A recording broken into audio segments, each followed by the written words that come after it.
Hi. Hello. Hello. Welcome to A Couple of Sassholes podcast. I'm Brooklyn Johnson. And I'm Mother Terry. And this is our power hour of true crime where we talk about fucked up people doing fucked up shit, usually for fucked up reasons or sometimes no reasons at all. That's right. Or they leave us pondering what the reasons are. Like Also I will today. I will leave us all pondering. This is that fucking end of a movie that just goes blank. And you're like, but do I know exactly what happened? True crime blue balls? No. No? Okay. No.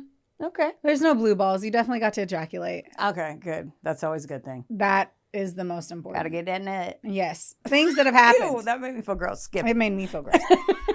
So things that have happened since we last recorded, because we had some sassy replays. Like, I feel like it's been a while since we have sat in these chairs that make us feel a little bit heavier. That's all squishy. It's something about the chairs. I sit and spread. 100%. 100%. It's Yeah. just like my thighs on a table. On a table? You know, when you sit your On a table. Only on a table. No, The it chairs happens are on fine. any sturdy thing. Anywho, okay, a lot of weird shit's happened. You just got back from Mexico. Is there anything that you wanted to share on Mexico? Just all the new listeners that I met down at the Riu, and I don't know how to pronounce the name of the hotel we're at. It was a Riu property in Cancun. All of them, they were great. There was like 20 of them. And they were like wearing the sass hole stickers in the pool drunk. It was delightful. It's like they wore stickers in the pool. Uh-huh. I love it when people are dedicated. Oh yeah, they're like, "Do you have a podcast?" And I was like, "Drunk, here's a sticker," because it was all inclusive. So yeah, then they were like, "Boop boop boop."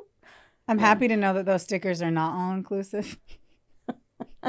But I'm glad that there were 700 odd people in the pool in Mexico. Oh yeah. So other sad things that happened. So two hunters, elk hunters, went missing. That was one thing that like me and Travis were all over while Heather was gone, because they were at I wrote it down, the Rio Grande Forest, the Rio Grande National Forest. And they were on the ridge line that Travis and his son, Jaden, also elk hunted. And they were super capable boys. Like, you can tell that. And I say boys, they were men. Mm-hmm. They were both 25 years old. One of them was Andrew Porter and Ian Statsky. Ian was from Salt Lake City, Utah. Andrew was from Asheville, North Carolina. They were elk hunting in Colorado. They had their packs in the truck. They had, my first thought was whether or not they had satellite phones, which they did have satellite phones. They were tracking every location that they were going to, which is the same way that my husband and his son do it. And it's like, They were experienced. Yeah. Capable hunters. And when they went missing, we were pretty much like, we have to follow this so aggressively. Travis was trying to figure out where they were, like exactly based off of their last pings and longitude and latitude. And one of the first comments whenever they said they were missing was that somebody saw lightning on the ridge that day. And so Travis said that to me and I was like, okay. And he's like, babe, it means they were probably struck by lightning. I was like, wait, it happens like that easily? And he's like, yes, it does. And Heather and I were at the Eastern Kentucky Outdoor Expo. If you're down for expos, don't forget about the Western Kentucky Outdoor Expo. The Eastern Kentucky Outdoor Expo, they're amazing, about a month apart.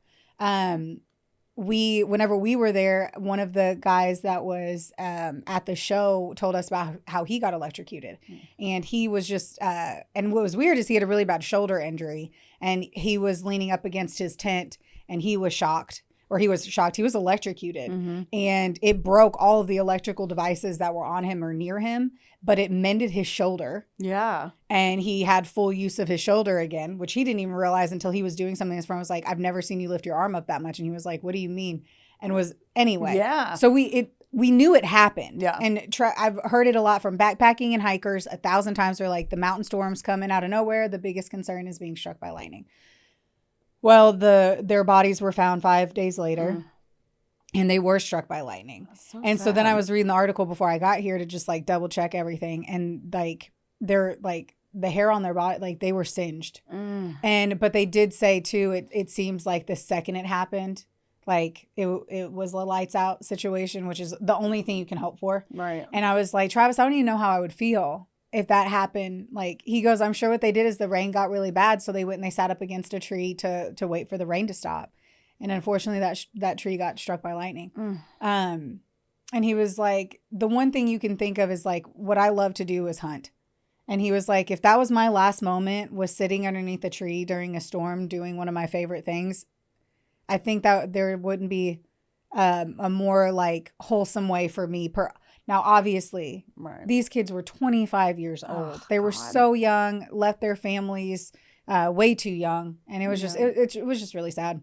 Yeah. But that was one that I've been like all over. Yeah. And just fucking sad about. And also just worried. It just scares the shit out of me. It's a new layer of concern since next year when Travis gets his, hopefully he'll get pulled for his lotto on that. And then we'll be able to go and I'll be like in a camper for 2 weeks while he's on a mountain ridge. And I'm like, new level of fear. Right. I was mostly just the fucking bears. And then now I am scared of lightning. Yeah, because you don't think that can happen. Like, especially me not being an outdoors lady. Like, if you hear someone gets struck by lightning, it's like that's a 1 in a bazillion chance. You don't think right that it's actually a really common threat. Yeah, I didn't realize it until you told me that earlier today. Actually, so yeah, that was a bummer. Bizarro. Yeah. And then, what the fuck is going on with the rapper? With David, so you looked into it more too, but like all I saw first was that a body of a 15-year-old girl was found in the trunk of a Tesla, right? An abandoned Tesla, and that it was owned by the rapper David. Yeah, D4VD, and he got famous on TikTok, and then was actually going on tour. So the girl's name. God, my notes, of course. He had a great voice. His sound is really great. Yeah. So Celeste Rivas Hernandez was 15, and she went missing in April of 2024. So a while before this happened. Yeah. And then So a year and a half, essentially. Yeah. And they found her. They identified her, and then David. That was his Tesla that they found, and it got reported because they smelled the smell, and it was actually just all in September. They smelled the smell from the tow place, or what's it called where they tow the cars to?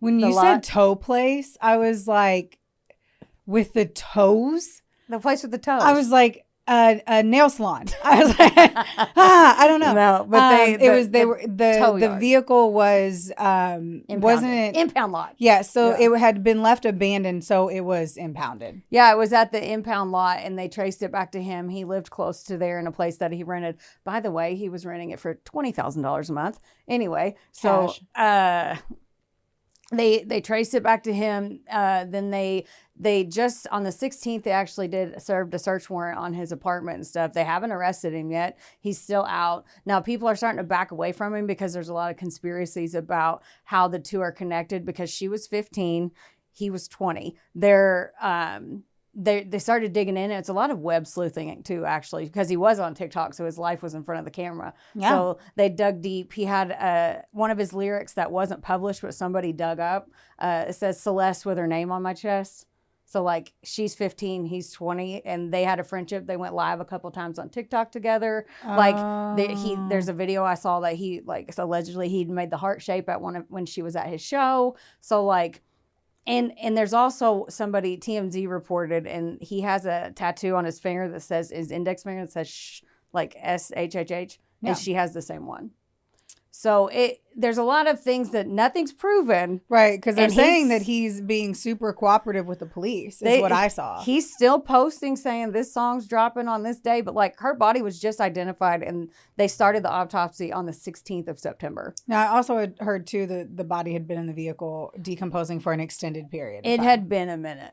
Yeah. But he's also known for his theatrics and his like morbid, like he was raised on gospel music. Then he went on YouTube and he was doing like video game stuff on YouTube, and he kept getting his videos taken down. So when he got older, he turned to TikTok and went viral on there. And one of his songs actually hit the Billboard Top 100, Homicide Romance is the name. So like his lyrics are very like, and then people are starting to, and I'm not saying that's how I feel, but like a lot of his lyrics are morbid. He brought out a coffin on stage one time. He had like blood on him. He like a lot of his stuff, and then people are looking at his lyrics and picking them apart and then going down rabbit holes like, well, he's literally been telling you guys he's wanted to kill people this whole time, because if you pick out lyrics and stuff, I don't know, but he's being cooperative. But he's also just sitting at, like, one of the guys was quoted in Vanity Fair just saying he's just sitting at home at his house playing Fortnite. Like, he canceled his tour. His company, they canceled the release of his stuff, even though he posted on TikTok today that he was releasing a new song. And then but like, his people are backing away from him. So, well, they have to. Yeah. Because the second that you start to stink, right, everybody runs away. Right. But like, why would he leave a decomposing body in a car registered to you? And it's here's the thing though. A Tesla has cameras all over it. Mm-hmm. It's like a right? robot. It's like a robot. So at the end of the day, like, I feel like we're going to know very quickly. Yeah. Because the cameras, Mm-hmm. like when you walk up to it, that's how we can Right. see every time somebody was keying a Tesla, Mm-hmm. because they have cameras. So to me, it's like the dumbest thing you could do is hide a dead body in a vehicle registered to you that happens to have Superman fucking cameras on it. Yeah. It makes no sense. So my first thought was like somebody close to him did it Mm-hmm. and they used his vehicle. Yeah. And someone else But now was- that we're saying this, I'm like, well, fuck. I know. And then somebody else was saying that one of his security team, and this is all allegedly, but it was printed in Vanity Fair, but allegedly that his security guard was basically letting him hang out with underage girls. And she was Allowing him. Yeah, Do like- we all forget who R. Kelly is? right. Like, I'm sorry. Yeah, yeah. 100%. Like, it doesn't So- matter. They Yeah. that has been the fucking t-shirt they've been wearing for a long fucking time. Yeah, it's now, especially after like Me Too, you would think that it wouldn't be as that. Nope, But like, Famous people, I Yeah. assume that there is still ecstasy and still drugs everywhere and roofies, and like, I assume all the worst. right. Well, they took all of his electronics, his computers and everything. So they took all that and they're going through all that now. But I bet they won't, because the reason why it got so popular is because his TikTok fame, and then people started seeing all this shit. And then they started digging into him. And then there was that song about Celeste with my name on, or Yeah. her name on my chest, all that. So there's a lot of things. I'm interested to see how it plays out. I'm glad her family now has closure, because she was missing for so long. But Right. it's also sad. Like, sad as fuck. So I hope they Yes. figure it out. And when they release the autopsy stuff, we'll have to talk about it again. Yeah, we'll keep you attuned. Attuned. Let's talk about my story. Okay. Let's do it. Let's do it. Let's do it. State verse, I don't want to say because it'll give it away. Okay. Greenwich Times, Connecticut Post, News Times, and then Unusual Suspects, Season 4, Episode 8. Ooh. All right. So I'm going to talk to you about a guy named Joe Vulevic. Now, Oh. he's also known as Joe Vuli, and then I also saw him referenced as Zeph. So there What's you your have favorite? it. I don't know. I just call him Joe. I like Ziff. Cool. I just don't understand where Zeph came in, and it got very confusing at one point that I was like, who? When I was like trying to look it Yeah. up and shit. Yeah. He was born in Montenegro, Albania, and he immigrated to the United States with his parents and 4 brothers and 2 sisters when he was young. What year was this? I have no fucking clue. You might have questions. I tell you, sit on your questions. You don't ask them. I might not have the answers. I'll sit in a chair, not a table. Yes. Yeah, just shh. So we're going to start about some information about the Albanian culture, Okay. because I just feel like that's important. Let's do it. And I'm super familiar with it I mean, from all of my knowledge. I Albania. minored in Albanian culture. That'd be really college. cool if you had. That would be cool. I'll fact check you. What was your degree in? Communications with the emphasis on PR and advertising. Heard. Yeah. So things that are important to them, besides, like, there's a ton of things that are important to them, but these were the top 5 that I grabbed whenever I Googled it. It's family, hospitality, protection of guests, and family connection. Food and shared meals are central to connection, which would explain why cooking was such a huge part of their family's lives whenever they immigrated here. And like, cooking was in their genes in a huge fucking way for the Vulevic family. And the shit came honest. So when they were younger, him and his siblings worked in their family's restaurants, and apparently that bred some serious restaurateurs. Restaurateurs. Yes. Restaurateurs? She did this. She shrugged. Restaurant owners. Restaurateurs. People who own a restaurant. It looks like some of the siblings also opened up restaurants. They had like 2 in New York and then another one in Connecticut. Nice. So like, out of the family of 42, right? What is that? 4 plus 2 plus him, 7. Equals 42. Like there were 3 locations that they listed that other family members had restaurants. So fucking banging ratios of what they're doing, and in hard ass areas. Yeah. Joe grew up working really hard in those kitchens. He got a lot of that hands-on experience, which at the end of the day literally breeds the best chefs.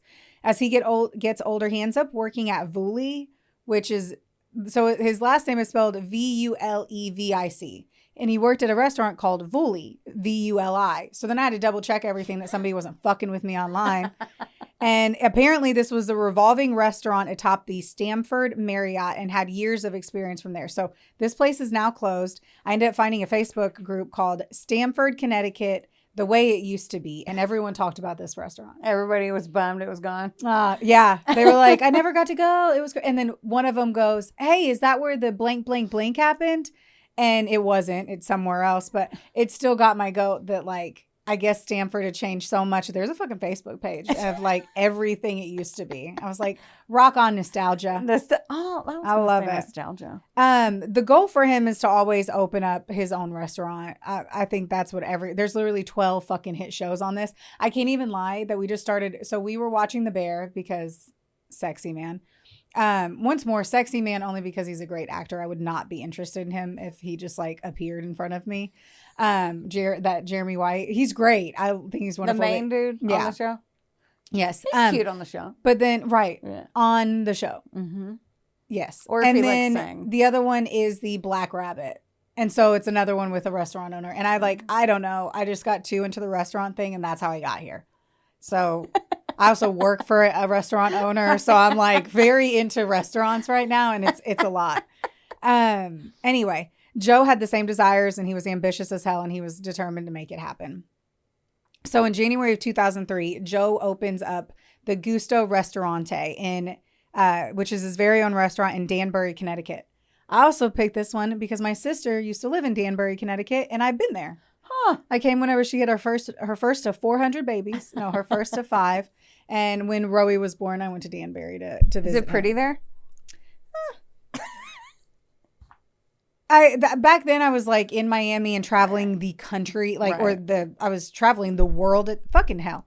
I was traveling the world at the time. So like that was not an interesting trip to me. Right. And I was literally listening to a baby cry all the time and I didn't have a car and I had no money. So I can't really say I really got to see Danbury for everything it was worth. Like maybe. Her husband was in school and it just, anyway. And so no, I did not see this restaurant, though I'm pretty sure it was around the same time. Oh man. Okay, from what I have read and seen, because I saw the show, Joe was a true lover of food and he was dedicated to his craft and his restaurant. He worked long hours. He was hands-on. He would work the kitchen line. He was really in charge of the food, which usually managers, that's not really the case. He ran to get the freshest ingredients and he gave it his all.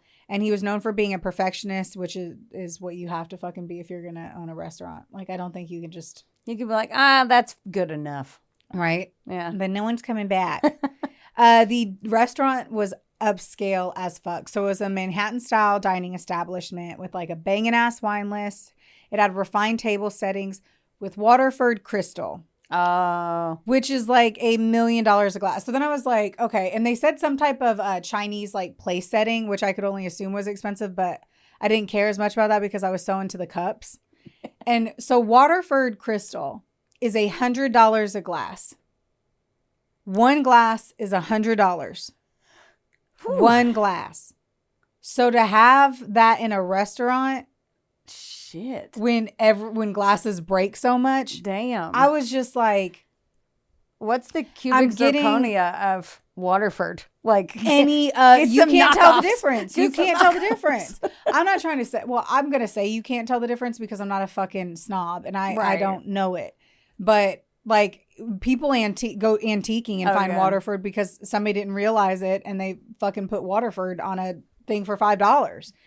Anyway, I'm sure the breakage costs, like I can't fathom that shit. You break a glass, you're fired. 100%, and we take your check. Yeah. Golly. It had a great kickoff and he was known and referenced as a 5-star chef. Sounds like it. However, they want to give away those titles.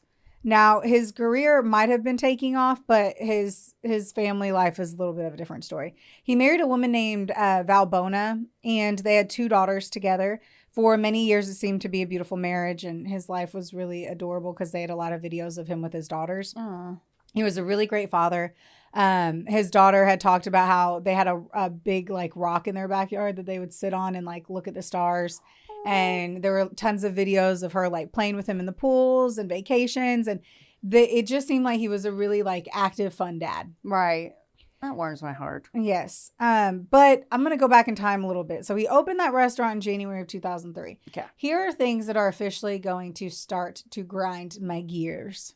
Are you grinding your own gears today? I am grinding. Well, no, they are. Oh, They are grinding my gears. Okay. So in 2001 to 2002, they had filed multiple Chapter 13 bankruptcy cases before the restaurant was ever opened.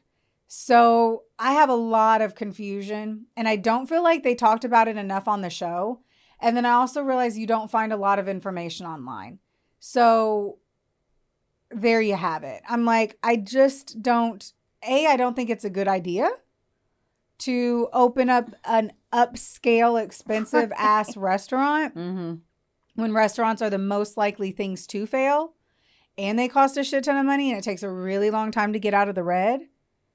And you had done multiple cases of bankruptcy, which also I don't understand how you could have gotten the loan. I was thinking that when you said it. But we're going to keep going. Okay. Now, they ended up separating in 2003, and Valbona had left with the kids, and she moved in with her parents. She also filed for divorce in October of that year, and she had chosen to keep her address undisclosed, and she did file a restraining order. Oh. Now, from what I pieced together, here's 2 things I have to say, too. I read something online that made it seem like the show over-exaggerated, and then I went through the court transcripts, and I don't think the show over-exaggerated his behavior.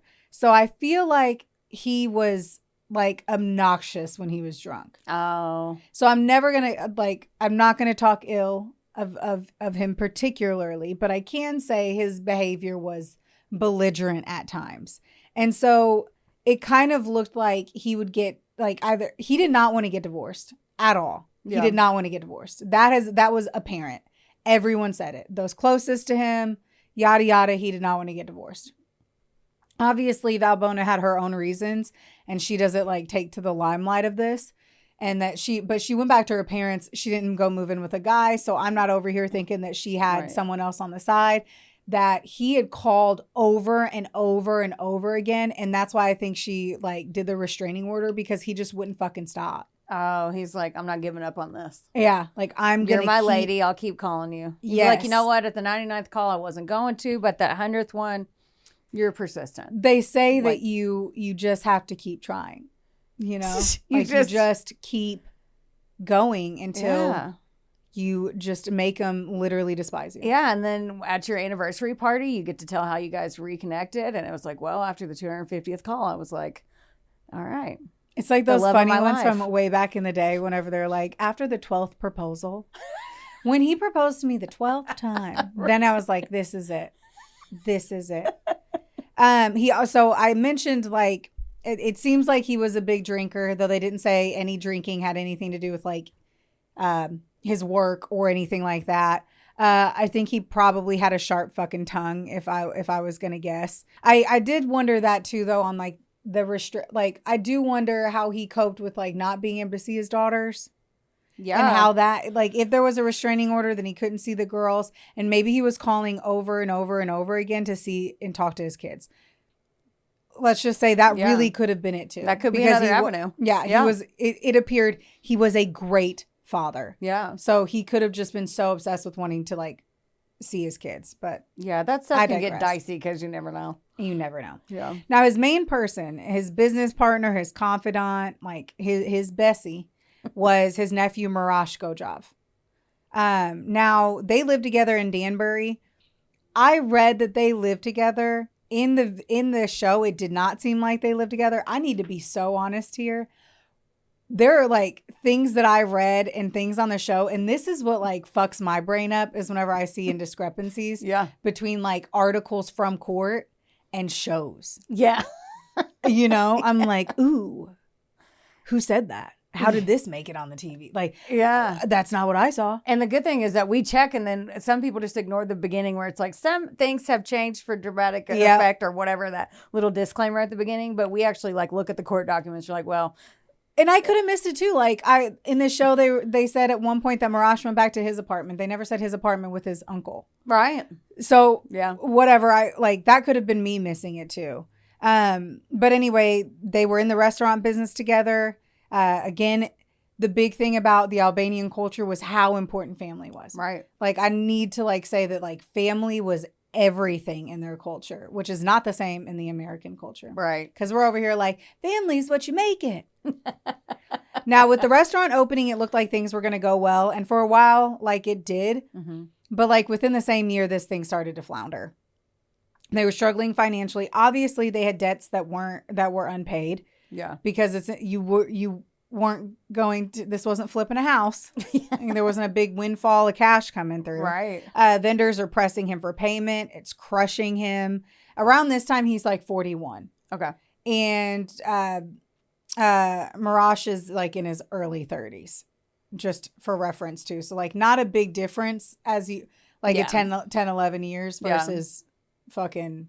It's not like my great uncle. It's not like my uncle. My uncle is 50, 60, 55, 60. Mm-hmm. Maybe 62. I don't know. He looks great for his age. Hi, Uncle Rob. But I that would be weird. Yeah, because they could be cousins too. I have cousins they could be that cousins, are older than that. So I totally get what you're saying. Yeah. So obviously Joe is in he's in a hard ass place. He has unpaid vendors, the divorce, the restraining order, not seeing his kids. All of this shit it has to stress him out. But when I say that too, I'm all of that shit was going on essentially. And yet you still made the restaurant such an expensive upscale one. Yeah. Start out with a hot dog stand. Gourmet hot dogs. What's the problem? Everything. But everything is wrong. But that's a food truck. That is not a restaurant. I know, but you know what I'm saying? Take it down. Take it down a notch. I can drink my water out of a glass that looks like crystal. Right. That I can't. I'm stuck on that. But it also means that only so many people can afford to dine. And expensive restaurants mean that only certain people can dine there. Yes. Yes. So anyway, from the cutlery to the glasses to the service, he had to have been so devoted to it. But I still just don't understand why maybe if you're sitting in a puddle of debt, it's probably not a good idea to then flick yourself into an ocean of it. Right. And I feel like that's kind of what happened here. Yeah. Not my pig, not my farm.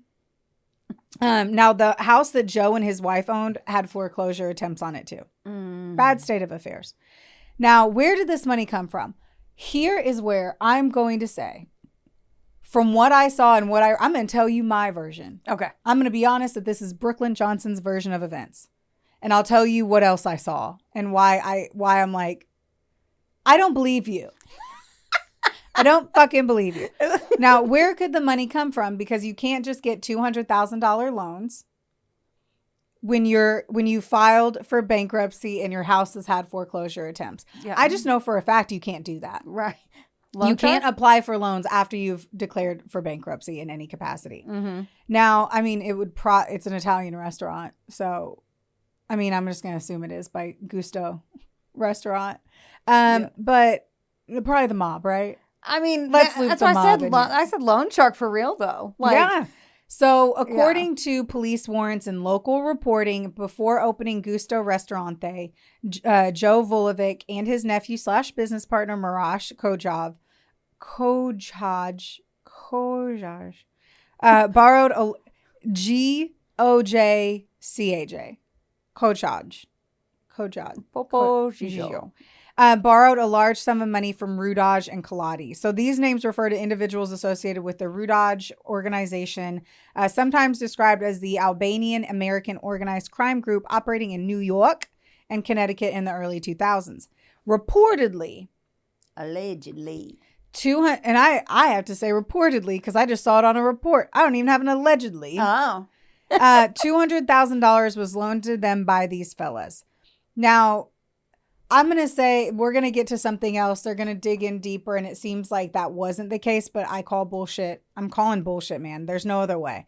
So like it's the simple math of the bank account, I'm just going to let this sit over here. It's going to bulk ferment, and we're going to come back after it's risen. So things are piling up, right? It's about time for some shit to go down. Okay. So we're going to talk about Marash. Okay. So he's young. He's in his early 30s at the time. And of course, he has to be like feeling this shit. There's no way he's not. Right. Like, there's just no way. It could not have been like hidden from him. No. And not to mention, like, they said too, like, you're realizing that the restaurant isn't filling up. Like, it's just, it ain't coming together. He knows that vendors are calling for payments and all that jazz. Yeah. So on the night of April 4th, 2004, Joe, who's now 41, and I said because I never mentioned his age, because unfortunately this was not the article of finding hard and true facts. I did not get people's family trees on this one at all. So him and Marash, they end up going out to the inn at Newtown for dinner and drinks, because if money's bad, I was just thinking that. If you're struggling financially, go get more credit and go dine at other restaurants when you have your own fucking restaurant. That's what I always say. Go back to the mob. I'm sure they have a lot of the interest rate on the mafia. Right. So they go there and then they return to Gusto later that evening. Now, business had been slow, I'm guessing, as it usually was. And so they closed the restaurant early, which they said around 11:30 p.m. And I'm like, different definitions of early. Closed it. What the hell time did it close? Right? I'm like, shit. The cops get called at one point because the complainant, who was a former Gusto employee, told the officers that Joe had chased him and his girlfriend into their apartment building across the street from the restaurant, and Marash had broken a window. What the fuck? So I'm going to tell you everything, and then I'm going to tell you what the show said happened. Okay. So what I'm telling you right now is from an article, one of the articles that I referenced before. Okay. Marash claimed that the former employee walked into the restaurant and shouted disparaging comments about the food, an allegation that the man denied. Also, who fucking cares if the restaurant was closed? Your food sucks. Your food sucks. Well, you don't work here anymore, so can you shut the fuck up? Thanks. I'd be like, I'm drunk as shit. Yeah. I do have to let you know that they're drunk as shit. Yeah. Like, I need everyone to be like, I'm shithoused when this is happening at this point. I'm hammered. Stop yelling at me. Go home. Marash was contrite and cooperative. Joe was not. Georgoulis, that was the old coworker. His fucking name is spelled his last name, Georgoulis. It's like, Gorglios? oh, I like that. Let's do that. Let's go. So he said that Joe was interrupting, making threats, and trying to goad him into a fight as the officer was speaking to Marash. Oh. So Joe was a cunt. Like, in this moment, I got to let you know, like, that Joe was being a dick. Joe was being drunk? Super drunk and angry. Yeah. So despite the repeated provocations, say that last name again. Gorglios. He exercised his discretion and he chose not to arrest either man. And after Gojcaj said that both he and his uncle were upset because his dad died. So Marash's dad had died, which was Joe's brother. Yeah. So that's why they went out drinking. That's why they went to dinner. So like, it was like, dude, we're just upset. We're so sad. We're drunk. Like, my fucking bad. Their emotions it was an Very emotional high. roller coaster. And he's like, dude, I'm not going to press any charges, even though you're fucking psychopaths. Yeah. Because that is very, very crazy. So on the show, they say, like, they show it as it's Joe and Marash and like another unidentified cousin, I'm sure. Ripping cigs, drinking. Yeah. Talk about the good old days. And the two dudes, and George is who I'm going to call him now. George and his wife, not his girlfriend, were walking quietly on the front path in front of the restaurant. Okay. And Joe just like flings himself after him. He's like, I am barely standing on yelling at you. And the other guy's like, what is going on? Like, not that they Yeah. Like, it was today when I was going back through and like rereading and making sure my shit flowed. Yeah. That I I looked into another article to try to find out what happened. Yeah. And that's where I'm like, Marash broke a window and he chased him into an apartment across the street. And you're like, what the fuck? But it like the cops were called. So we have a record of everything. Yeah. Shit. And so then, supposedly, it was just all bizarre and very extreme. So then George ends up like, or actually, I'm sorry, Joe is like screaming at the cops as he's like, the cops are driving off, like just being once more belligerent. Right. This is the drinking game. Everyone drink when you hear belligerent. Screaming at the cops, and the other guy brandishes, like, George holds out his taser and he's like, go inside. Like, get the fuck in the house. Like, get in the restaurant. Joe went back into the restaurant.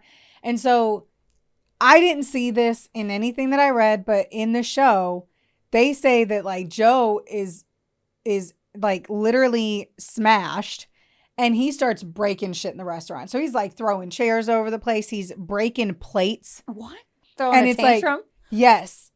And you're throwing like that in Joe's, like, it just came to a head. Mm-hmm. His brother died. All of this shit happened. And he is just like, yeah, crazy. You said he already had a like pattern of being a little wild when he was drunk. Yeah, I mean, so, maybe. Perfect storm. Allegedly. And so reportedly around midnight or shortly after, another witness saw something far more troubling. So this one witness says that she saw Joe try to get out of the restaurant and he was being pulled back inside by someone else. And that, like, this was weird too, because it was when they did it on the remake of the show, you try not to like laugh thinking they're like being dumb in the remake, and because this is a horrific, I cannot wait to tell you more. But like, he was on all fours and I was like, that's so bizarre, why would he be on all fours? But when I went back through and read more court documents, it says that he was seen twice trying to get out of the restaurant on all fours, like clawing himself out. Oh. And that someone ripped him back in. Now, when this happened, the witness does not say who. They don't say who, though they knew who it was. Mm. So, Joe ended up, he failed to come home. And of course they say, like, yeah, it was noticed. Marash called the police the very next day and said that he was missing. He said he knew his uncle was drunk, but he just figured he wanted to take a walk. This is the thing that always like gets my goat. This is what tosses my biscuits. I thought you were going to say salad. Sorry. So he's so drunk in the video. It sounds like he's drunk. He's super upset. Mm-hmm. Yeah, just let a super drunk guy walk. No. Just let him go. Especially if he's already pissed off and fired up. I not only think of it from that perspective. Yeah. But like, that's like to be a man, to be a guy and be able to just walk drunk through town. Right. And like, they'd be like, there's Joe. He must be drunk again. You're never going to make, like, he ain't Iron Mike. You know what I mean? I'm just, yeah. Anyway. Of course, people find this strange that he disappeared and they're heavily concerned about him. His daughters are wondering where he could be and they don't have a lot to go on. Originally, Marash had said that he thought that he had just gone on a walk after yelling at that old coworker and he was cooling off. But I will say too, I go once more, the person on that remake was like barely able to stand up. So it's like, why would, and you're like, all because a coworker said your food sucks. It just, that's weird. It seems so bizarre. Mm-hmm. We're going to fast forward to about 3 weeks later on April 24th of 2004. And volunteers are participating in an Earth Day cleanup in Bedford, New York. Mm-hmm. They discover trash bags in the woods. Oh, no. And they open them and it's a fucking nightmare. It's human remains. Oh, no. So once the investigators get their hands on the remains, they were able to conclude that it was indeed Joe Vulevic and that he had been shot twice in the back of the head. His body was then dismembered and cut into 7 pieces and then eventually placed in plastic bags and thrown on the side of the road. Oh, God. another thing that I just don't feel like they like. I don't know what to say on this one because they show the way the video of it. It seems like it was like Rudy fucking Mines. You know what I mean? Like a hiking area. Yeah. But there was a ton of trash, and I'm like, golly, but it is New York. I know they don't care about getting their trash into the trash receptacles, but it was just like, what a horrible fucking like. I would never be able to, or I would never celebrate Earth Day again, which we should celebrate Earth Day a little bit harder. Let's do anyway. it. Early in the investigation, what do you think they thought happened? Dismembered body, shot twice in the head, execution style. The mob, man. Yeah, and they came for their money. They were like, it's organized crime. So Joe and Marash had reportedly borrowed money before opening Gusto, and some thought it was a mob hit. Now, the detectives and even the FBI considered the theory, but wiretaps were from unrelated mob investigations showed no links to Joe. His estranged wife went as far as to call the mob theory bogus. Oh. Okay. Okay. That is all I see when I was reading. Okay. In the show, they're like, let's go talk to the Albanian crime boss. So in the remake, oh God. Joe is eating dinner, eating with these guys. And he's like, are you fucking deaf? I said, I can't pay you back. Like that would happen. Like that would fucking, that's not how mob shit works. And so they like that kind of shit made me think like, that made Joe come off like an asshole. Right. Like a stupid fucking asshole. Yeah. And I'm like, I didn't read any of that. Yeah. I just need to say that. Like, they made it seem like he was just a fucking belligerent asshole idiot. And like he was just trying to you would never tell a crime boss, fuck you. Can you not fucking hear me? I'm not paying you back the money I owe you. Even if you asked me back for $20, I wouldn't be like, I'm not fucking paying you. Right. Fuck you. Like you would, and I know you're not going to cut my head off. So like that's part of that disclaimer. Yes. Because it would be boring if he was like, I don't have it. Like, well, it's every fucking show we ever see. Yeah. And like, sir, I don't have the money. Mobland. Let's talk about it. Like we can really unpack the whole that. But they go talk to the Albanian crime boss in the remake. Okay.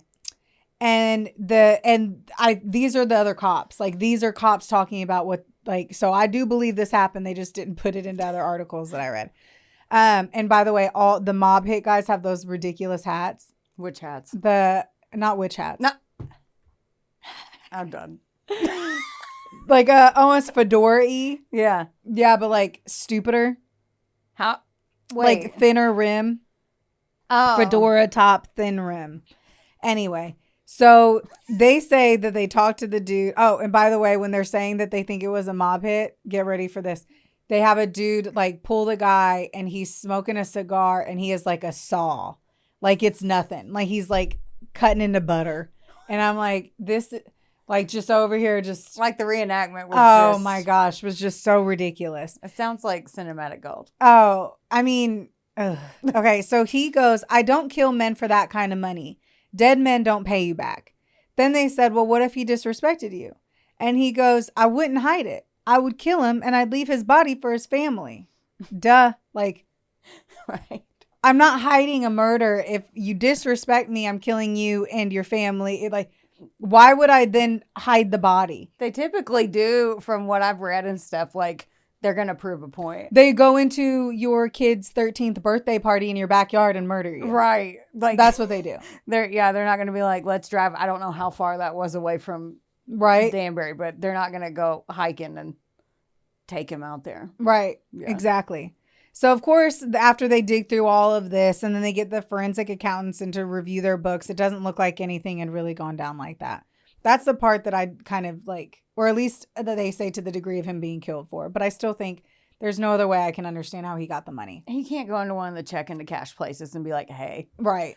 I'm going to get that $200. Right. You know, and then I also heard too, as I'll mention later on in here though, that they had a reputation for being like that restaurant and that family, Marash and Joe, had a correlation to the mom to some degree. There was a reputation for it. People had fear of them for it. Oh. So it had to be to some way. They were involved. They were connected somehow. Just, yeah. Right. Like the girl who saw Joe try to get out of the restaurant, who saw the person, was scared of him because she had heard that. I was going to ask why she didn't say anything to anybody like immediately, because if you saw that, you'd be like, that person's literally trying to get out. Oh, and then I found out that he went missing and then his body was found. Yeah, even if I didn't know anybody was missing, I'd be like, hey, I don't know if this is weird or not, but can you send somebody over? But she's like, I'm not going to snitch on the mob. I mean, that proves it right there to me. Right. Yeah. Yeah. Like. Yeah, it proves. I'm going to be honest. I thought about that. I was like, would you? And I'm like, no, not the mob. I'm sorry. Yeah, I've seen so many mob shows and I'm like, they will kill you like it's nothing. It's wild. And they will kill you for witnessing something and they'll kill your roommate and they will kill your dog. I just can't cope with that kind of life. I can't be around the mob. It's something I just can't do. Anyway, later on, the girl will finally admit who she saw and it takes like 4 years. I bet it did. Yeah. So instead, investigators turn their attention back to the people who were closest to them. So they first go into like, did his ex-wife's brother kill him? Because he's rowdy. Like, I guess he was a rowdy dude and he was tired of the harassment that was going on with his sister. Like, leave my sister alone because they're also like family tied. Was this angry coworker who was like, no, I'm cool. Yeah. He didn't even press charges. Right? With No. his taser. Now, one of the most damning details for investigators was a simple tool that had gone missing. And that was a meat cutting saw from the Gusto's kitchen. All of this is going to stem and confirm and confront from the fucking saw in the restaurant. Oh. Staff confirmed that a saw normally kept in the restaurant was no longer there after the night that Joe disappeared. At first glance, it might not have seemed unusual until 3 weeks later when his body is found and he's been cut up. Yeah. They're like, well, we should probably now this is saying something. This is painting a story. Yeah. So when his body was discovered in Bedford, New York, it had been dismembered into 7 pieces. The forensic analysis revealed that the cuts were consistent with a butcher's or a meat saw, exactly the same type that was missing from Gusto. Now, the investigators didn't recover the actual saw, but the absence itself became a powerful piece of circumstantial evidence. Yeah. Now, what I did find, too, is number one, the prosecutors argued that this wasn't just a coincidence, that the restaurant where Joe and Marash had spent the last night had the exact type of tool needed to carry out the dismemberment, and suddenly it was gone. Toolmark experts testified that the cut patterns on the bones were consistent with a serrated saw of the kind used in the commercial kitchens. They also went to the person who had sold them the saw. Oh. So the manufacturer of the saw, they're like, yes, we did sell them this type of saw. And like they had gone, yeah, the saw was like a big fucking piece to this puzzle. Yeah, they dove in and did their homework. So their even though they didn't have the quote unquote smoking gun, they had all the bullets for it. They had the yes. Yeah. Yes. And another thing too was there was suspicious cleaning activity at the restaurant. Oh. So what's always interesting is when you get new carpet. They got new carpet. Keep in mind this restaurant was a year old. And they didn't have any money. And they had no money. Yeah. So the cops go in after Joe ends up missing. Oh. New carpet.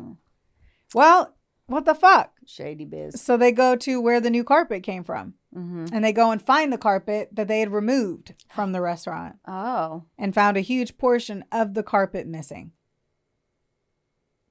So they had, obviously blood was on the carpet. Yeah. He cut up the blood part of the carpet and then came in and had a company come in and put new carpet down.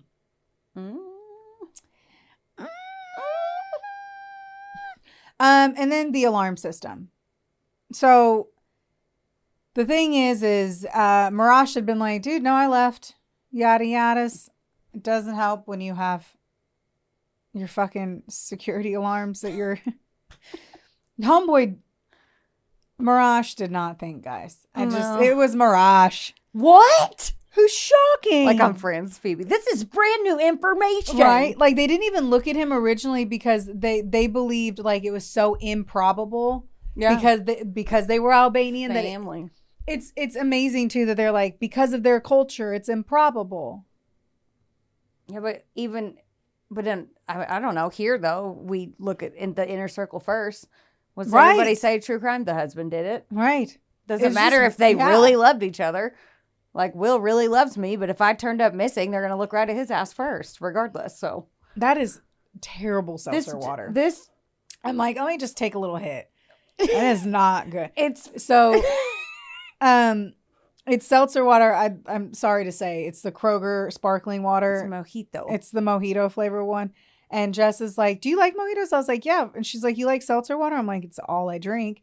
And she hands it to me and she's like, can you try it? And I'm like, it's like that you literally just, as I explained, like put mint on your mouth and was like, it's not right. It's a mojito. But I'm going to drink it. It's a mojito. No. I agree. Oh my God. I agree. I had to. I couldn't help it. Do do do do do do do do do. All right. Wonderboy Media is not only the proud producer of this glorious magic employing your ear holes right now, but they're also a big deal. Get in touch with them today to make all of your dreams a freaking reality. From using their bangin' ass podcast studio, Where we are right now, to creating amazing videos and editing our content like the mystical mavericks they are. your podcast can go further when you have a Wonder Boy. Hit up Drew today at wboymedia.com. Or text him day or night at 270. Just kidding. Does your face look like a mugshot lately?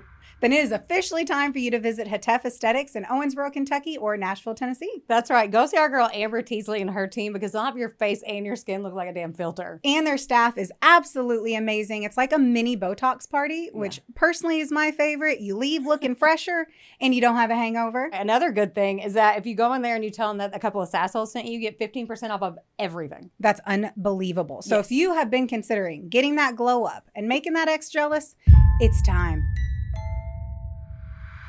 Combined with alarm system logs showing late night activity, the physical evidence painted a picture of the murder happening right there in the Gusto's restaurant. What? I know. This detail, the missing saw, shifted the story for investigators. Early theories about the mob hit became harder and harder to believe because why would an outside hit crew bother to dismember Joe with his own kitchen equipment? Wow. Why risk leaving evidence in his own restaurant? The theory that the killing was committed by someone inside his circle with access to the restaurant and its tools grew so much stronger. Right. And ultimately, that's exactly what prosecutors put before the jury, that Marash Gojcaj,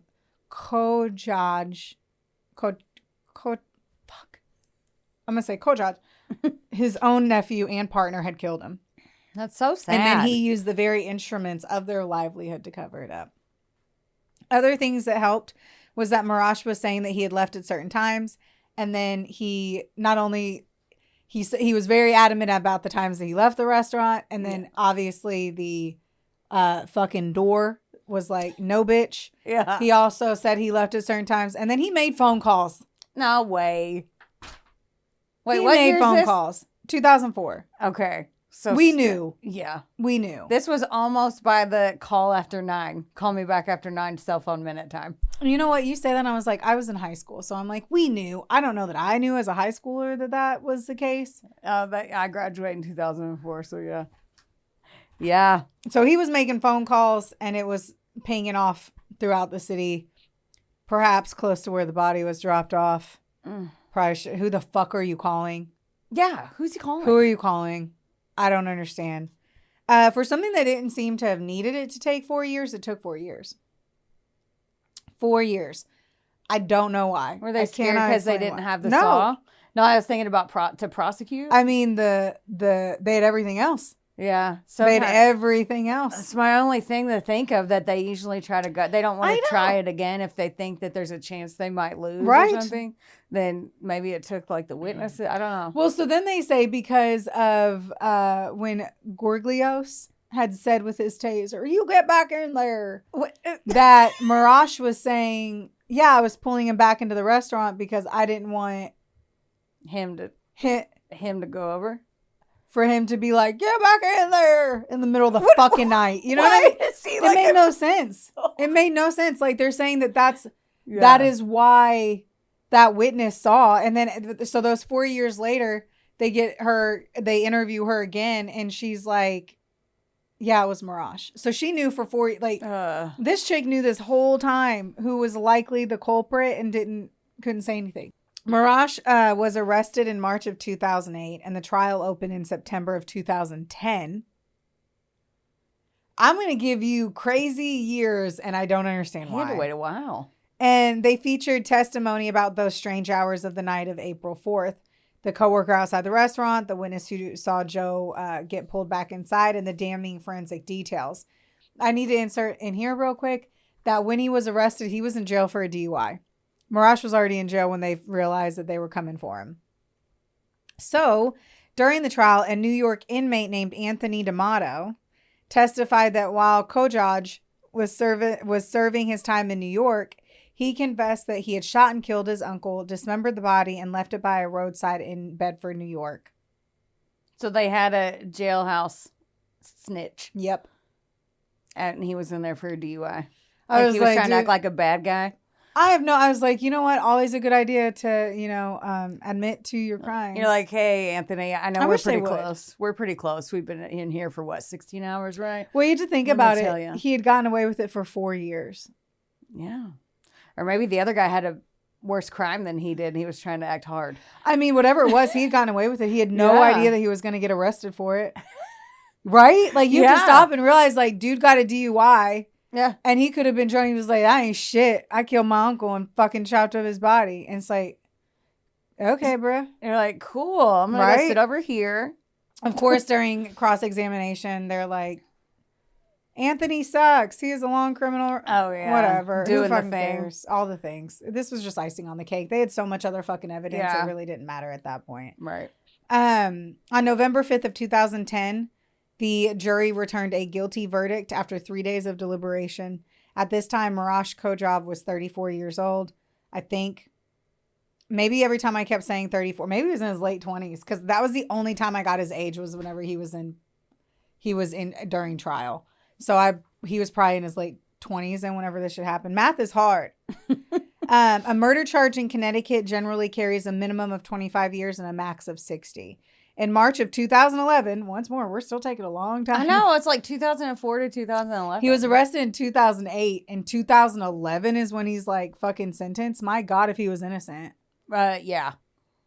That would have been terrible. Oof. He was sentenced to 50 years in prison. Good. Appeals followed, challenging the use of security logs, the testimony of the inmate witness, and the jury instructions. But the Connecticut appellate court upheld the conviction. Appellate. Thank you. Yeah. Appellate. Appalachia. Appellate. They upheld the conviction. So here's the tragic timeline to make sure that you get that. I say April 5th. Dude, this was after midnight. So April 4th, 5th, 2004 is the night that Joe went missing.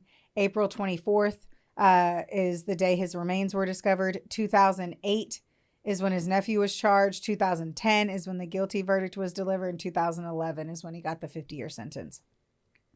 He began, he didn't begin anywhere. What began with dinner and drinks between an uncle and a nephew ended up in a killing inside of their own restaurant. It's so sad. And sadly, the courtroom reckoning that was 6 years later. When his sentence was handed down to him, the family was stoic, and so was he. Note that the family is Joe's family, too. Yeah, that I was wondering about if they're taking sides or forgiveness and all that. I'm always interested to see. Like, I don't know. Because because their family's so big, we would have to do a whole separate Ancestry.com version of who and what, you know what I mean? But Yeah. You think about that, like who sat behind who and all that. I don't know. It's just interesting. I mean, and it was so many years later too. Like the fact that not so many, but it was still, it was 4 years later before like shit really like came to fruition there. Mm-hmm. So what was the motive? You said they were business partners? Yeah. Was it money? There was never a clearly defined reason. This is where the blue balls came into me. So they're like, okay, firstly, if Marash went into business with somebody who had, here's what I want to know. Were the loans in Marash's name? Were they in both of their names? Did Marash know that his uncle had filed for bankruptcy before going into business with him, which means that unless he just stumbled into hard times, he made poor financial choices. Like it's a choice to go bankrupt unless like your business was pulled out. Like you have to accumulate a ton of debt. I understand. I say that and I'm like, dude, there's so many ways you could fucking have to declare bankruptcy. Both of you losing your job, a family member dying. Like, there's a lot of bad ways that can kind of pan out. But then you usually don't open a restaurant. Yeah. So the other thought is that, like, they were that it wasn't planned. Just happened. That it just happened. That he was drunk. His uncle, even though he was once more he broke the window of home. I don't fucking get that part. But like, supposedly he wasn't all worked up, and he was he was pretty chill. His uncle was the one that was like going crazy. So I don't know if it was just like he lost his shit.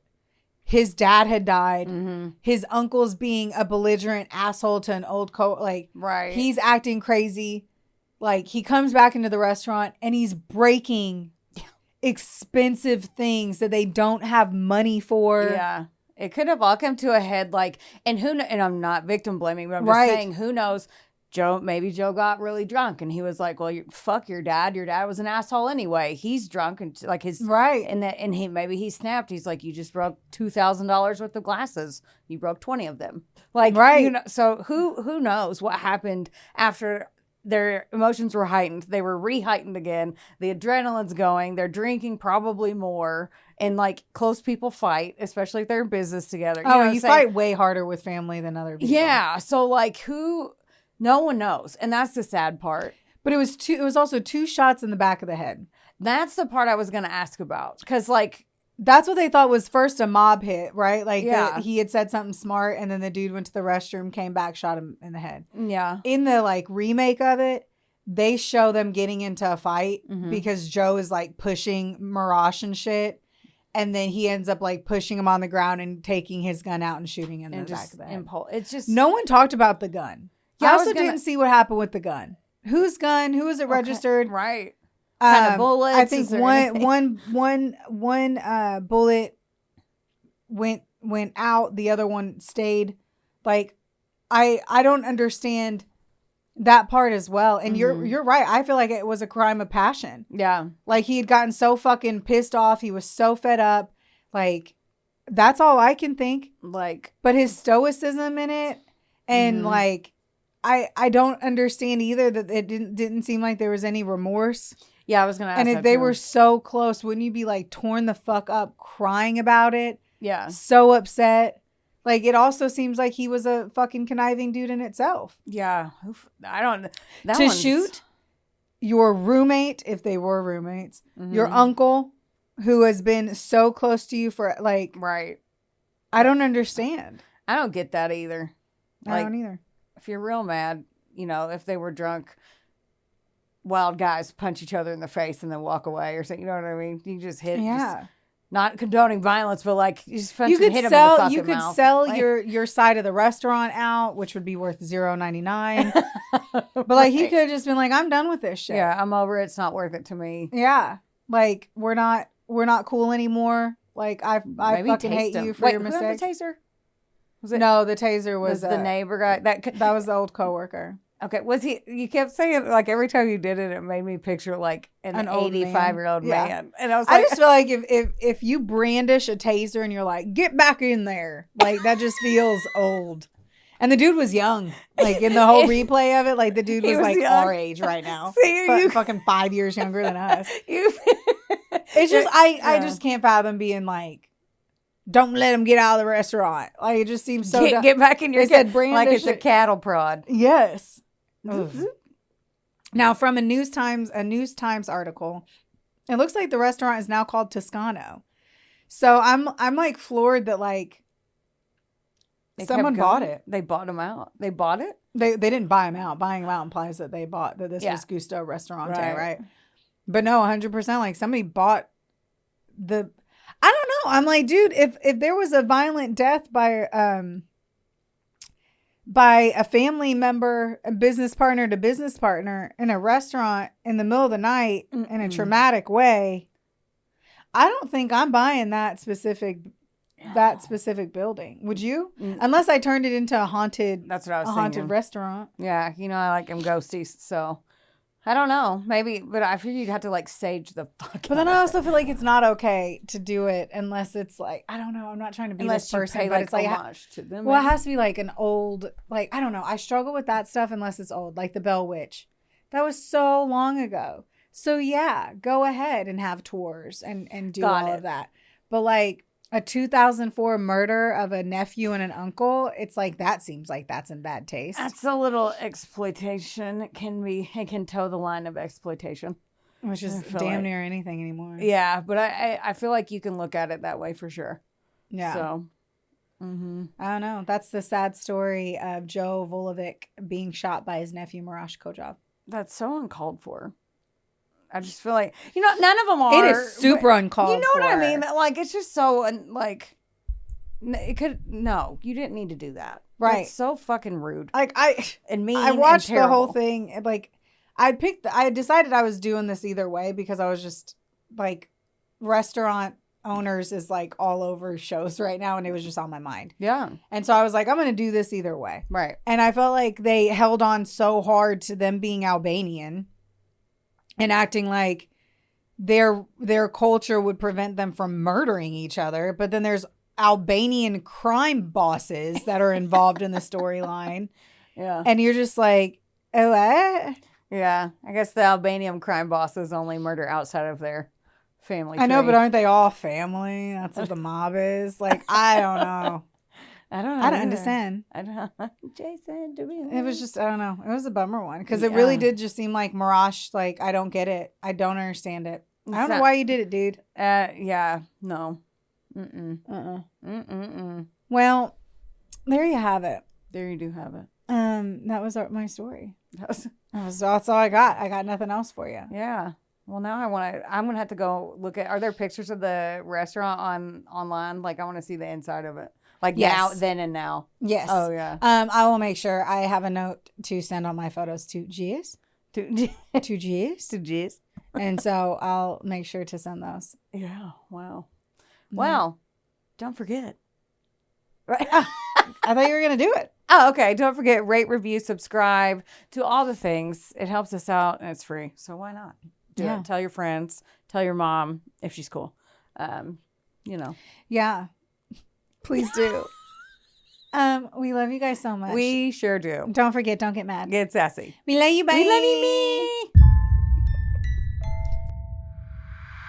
This episode was sponsored, edited, and produced by Wonderboy Media. Get the deets at WBOYmedia.com to see how you can make your podcast dreams a reality. Help us out and be sure to rate, review, and subscribe wherever you listen to our audio project. Don't forget, follow us on Facebook, Instagram, and TikTok at, of course, A Couple of Sassholes. Want more sass? Become a member of our Patreon for bonus content, merch, and more. Plus, we're on Cameo now, so there's even more ways to get the sass you need just how you like it. As always, don't get mad. Get sassy. Theodore, can I bet that